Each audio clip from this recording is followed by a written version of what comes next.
The conversation around modernist architecture in Toronto is a contentious one. With already having lost a sizable chunk of its valuable structures, it raises questions around the preservation of these buildings. Toronto was rife with optimism following World War II. It was experiencing unprecedented growth and following this global shift towards a more connected and technologically advanced world. This era of optimism and renewal provided really fertile ground for architects to experiment with new designs. They were breaking free from these constraints of tradition and embracing the principles of functionality and simplicity. However, this new stripped-down style is not for everyone.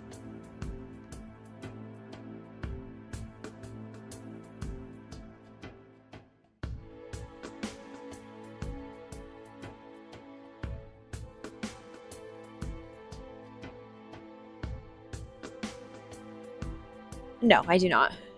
Not especially. A lot of harsh angles. Colorless. I don't really like gray. It's a lot of concrete. It's just very boring, concrete, nothing to it really. I think it's really tragic that we've lost a lot of modernist buildings in Toronto. I think what that means is a big chunk of our history that's missing, and oftentimes is the case, we don't see the value of something until it's too late. When a building is demolished, those memories are gone, and people may feel or grieve that loss. When you see them gone, I do feel a good part of history has been wasted by letting it go. You see a lot of brutalist buildings, especially in North America. They're kind of in a state of disrepair, and they look really bad. And that's because people don't love them. I think architects and designers love brutalism because there's these really bold aesthetic statements. But I think the general public doesn't really appreciate brutalism in the same way, and I don't think we can fault them for that. I think that kind of shows what happens when you have buildings that maybe don't necessarily bring joy and delight to people, because people kind of just let them rot. They don't care. We preserve really well what was built by the first wave of settlers in Toronto, the British and the Irish, and we see those Victorian buildings as our history. But we need to see modernist buildings as our history as well. Those were the ambitions of those immigrants, of those new Torontonians. They had a vision for the future of our city. And so if we don't preserve it, we will never have that history. I don't think it's a black and white issue. I don't think there's a yes or no answer to whether buildings should be preserved or not. But there is always a dialogue around the value of existing buildings and their ability to be adapted versus the value of allowing architects and the culture that surrounds them, that influences them, to be expressed in new ways. As a young architect in Toronto, starting out, I graduated in 2005, and one of the buildings at the time that was threatened and that ultimately was demolished was the Bata headquarters. I think it just reminded me, I suppose, of how, regardless of the merits of a piece of architecture, that it doesn't guarantee its longevity, and that there is, I think, an interesting push and pull between the demands of new programs and the ability or inability of existing buildings to accommodate new programs. Steel and concrete were a perfect marriage. There are these materials that play such a role in so much of architectural history, and they're very flexible materials that can, concrete can take on basically any shape you can pour it into. Steel, you can create these really magnificent lightweight structures. The compression is the same. And then the steel provides that flexibility, and the concrete provides what would be the equivalent, I guess, from our body, from the bone, that compression and the flexibility would be by the muscles. So it allows that building to move. Gave just better possibilities for people living without having to have their own house or their own land.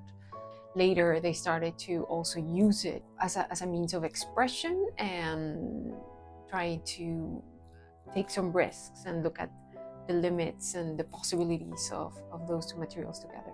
I think that the qualities, the kind of like memory and quality of those materials, and those buildings, you then want to kind of capture sometimes in a new building, in like the feeling of it. But now I think we think about the implications of using those a lot more and ask ourselves if it's really necessary.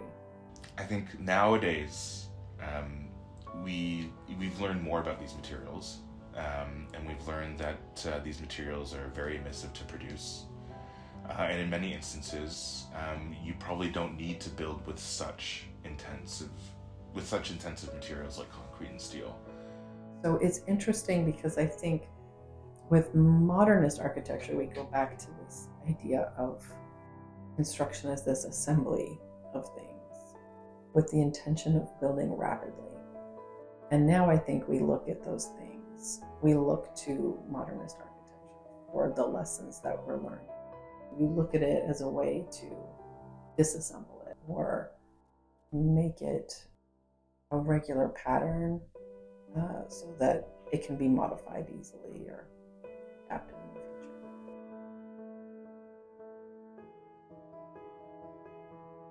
I think you could argue, at least in some places, that it's opened the door to more mediocre architecture in its place, which I think is a bad and a sad thing. Not in every instance, but in some.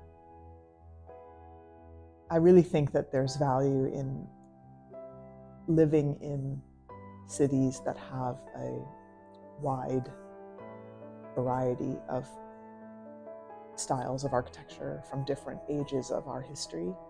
And, going back to the tie between architecture and collective memory, like, mid-century buildings, you think of a TD Center, for example, there is something about being in that space that immediately makes you think about how people lived at that time, what Toronto looked like at that time, when that was the tallest building around for a while, and the use of material, the simplicity of it, the kind of rigor of it, is also a good reminder to contemporary architects about, the value of simple, beautiful materials, as opposed to layer upon layer upon layer of cheaper, less beautiful, less durable materials, which tends to be the way that perhaps the more contemporary buildings are constructed. It benefits us all to have that heterogeneity of building fabric in our city and the reminders that it provides to us about where we come from and the history of our country.